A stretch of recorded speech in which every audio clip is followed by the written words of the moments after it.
বন্ধুরা, এখন বাবুকে আমি কলে নিয়ে আছি। আর আমি এখন বাবুর জন্যে বাড়িতে স্যারেলেক্স বানাচ্ছি ঘরে।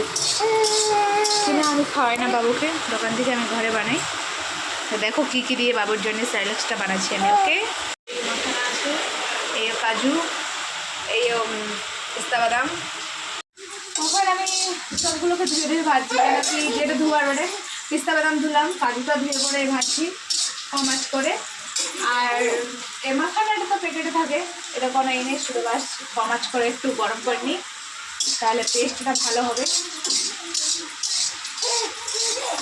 এরকম বাবু, হ্যাঁ তোমারই খাবার বানাচ্ছি, তোমারই খাবার বানাচ্ছি শোনা আমার।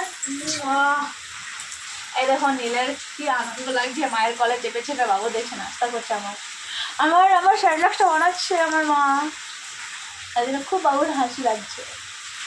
কমাচ করে বাড়িতে যদি স্যারেলেক্স বেবিদের জন্য বানাবে তো কমাচ করে এগুলো যেটা যেটা আমি দিলাম সেটা দিবে, খুব ভালো হবে। আর শরীরের জন্য খুব ইম্পর্টেন্ট এগুলো, বাইরে না খাওয়ার থেকে ভালো বাড়িতে বানাবে, সব থেকে ভালো হবে। তারপর তো বড় হলে পরে বাইরের জিনিস খাবে কি? হ্যাঁ,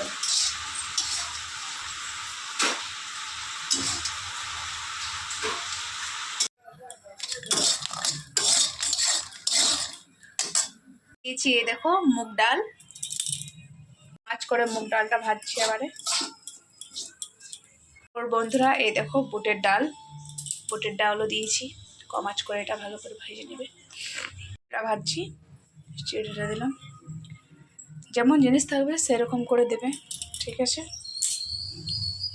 চিড়াটা একটু বেশি নিলাম এই জন্য, কেন কি চিড়াটা ভাজতে ভাজতে অনেক কম হয়ে যায়, তার জন্য বেশিটা দিলাম। ঠিক ভাজতে ভাজতে কম হয়ে যাবে, কম আঁচ করে ভাজবে, ঠিক আছে।